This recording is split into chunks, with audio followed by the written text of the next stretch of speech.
오늘 밤 9시 우리 8시 50분부터 모이자 이렇게 광고가 나왔습니다. 국가와 가정을 위한 기도회 기억하시고 참여하시고 또 오늘의 기도의 은혜 주시기를 기도할 때 함께 기도해 주시기 바랍니다. 오늘 본문 보면은 모세와 아론이 바로에게 가서 하나님께서 말씀하신 내용을 이제 전합니다. 1절 그 하반절에 보면 내 백성을 보내라. 그러면 그들이 광야에서 내 앞에 절기를 지킬 것이니라. 이제 이것이 하나님의 말씀이었고 하나님께서 이렇게 말씀하셨습니다라고 이렇게 전하게 되죠. 그런데 바로는 허락하지 않습니다. 도리어 이스라엘 백성들이 게을러졌다 해서 노역을 더욱 힘들게 합니다. 벽돌의 집을 스스로 구하게 하고 또 작업 개수를 채우지 못하면 이스라엘인 기록원들을 구타합니다. 그래서 이스라엘인 기록원들이 바로 왕에게 호소하러 가게 되죠. 호소하러 갔다가 이 모든 일이 모세와 아론 때문에 이렇게 자신들에게 화가 미쳤다는 것을 알게 되고 모세와 아론을 원망하고 저주합니다. 20절, 21절 우리 같이 읽도록 하겠습니다. 그들이 바로를 떠나 나올 때 모세와 아론이 길에 서 있는 것을 보고 그들에게 이르되 너희가 우리를 바로의 눈과 그의 신하의 눈에 미운 것이 되게 하고 그들의 손에 칼을 주어 우리를 죽이게 하는도다. 너는 너희를 살피시고 판단하시기를 원하노라. 아멘. 오늘 이 말씀에 보니까 지금 그들이 원망하는 모습에 또 여호와께서 판단하고 살피시기를 원하노라 이렇게 말했다는 거죠. 이것이 바로 저주입니다. 모세와 아론이 하나님의 말씀 듣고 순종했는데 그런데 그 과정은 더 악화된 모습을 우리에게 보여주고 있습니다. 그래서 모세가 하나님께 질문을 합니다. 22절, 23절에 모세가 여호와께 돌아와서 하르되 주여 어찌하여 이 백성의 학대를 당하게 하셨나이까? 어찌하여 나를 보내셨나이까? 내가 바로에게 들어가서 주의 이름으로 말한 후로부터 그가 이 백성을 더 학대하며 주께서도 주의 백성을 구원하지 아니하시나이다 라고 말했습니다. 자, 이렇게 하나님께서 분명히 계획을 하셨고 하나님의 명령에 따라 하나님의 사람이 순종하여 그 일을 진행합니다. 그런데도 오늘 본문만의 내용을 보면은 실패한 것이죠. 그리고 그것으로 인해 비난받고 또 오해받기도 합니다. 심지어는 하나님의 이름으로 판단해달라는 그런 저주도 합니다. 하나님의 이름으로 저주를 받은 것입니다.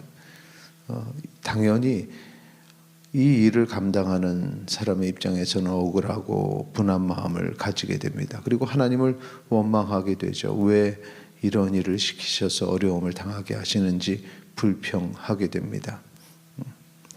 하나님께서 약속하신 일들을 이루어 가실 때 환난이 오면 그 환난을 그대로 두시는 모습을 오늘 본문을 통해서 볼 수 있습니다.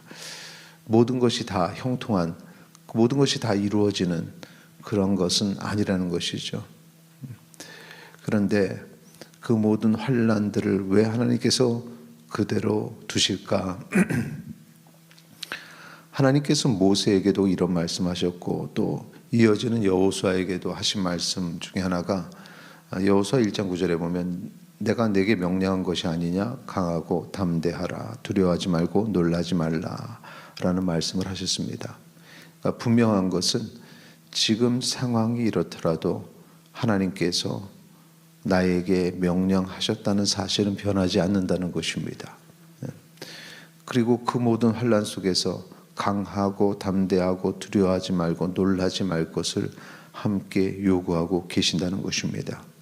하나님의 계획 속에 나를 단련시키시는 것, 우리가 강하게 단련되어 주의 군사가 되기를 원하시는 하나님의 계획도 있다는 사실을 기억하시기 바랍니다. 곱게 자란 자녀는 어려움을 극복할 힘이 없습니다. 하지만 역경을 이겨내면 고난을 이길 힘도 함께 얻게 되는 것입니다. 하나님께서는 애굽에 살면서 약해진 이스라엘 백성들을 강하게 하시기 위해서 또 이 출애굽 과정 속에서 고난의 또 연단의 훈련을 더하고 계시는 것입니다. 하나님께서 우리에게 요구하시는, 하나님께서 명령하시는 삶의 모습이 있습니다. 우리도 그것을 붙잡고 살아가려고 노력하고 있습니다. 그것이 모든 것이 다 잘 된다, 이것은 아닙니다. 때로는 어떤 순간에는 힘든 일이 있고 어려움이 있고 고난이 있습니다. 오해도 받을 수 있고 실패할 수도 있습니다. 이런 상황에서 하나님께서 내게 원하시는 길이 이 길인가 라고 불평할 수도 있습니다.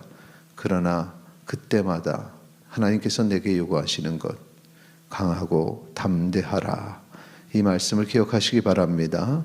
그 시간을 통해서 하나님께서 우리에게 강해질 것을 요구하고 계시기에 하나님을 신뢰하고 강하고 담대하게 모든 고난을 이기시기 바랍니다. 그러면 내가 연약할지라도 하나님은 그 고난을 이기게 하시고, 그리고 결국에는 하나님께서 계속 계획하신 그 놀라운 일들을 반드시 이룰 것임을 기억하고 승리하는 주의 백성 되시기를 축원합니다. 이 시간에 함께 기도하겠습니다. 주여, 고난 속에서도 강하고 담대하여 승리하기를 원합니다. 함께 기도하시겠습니다.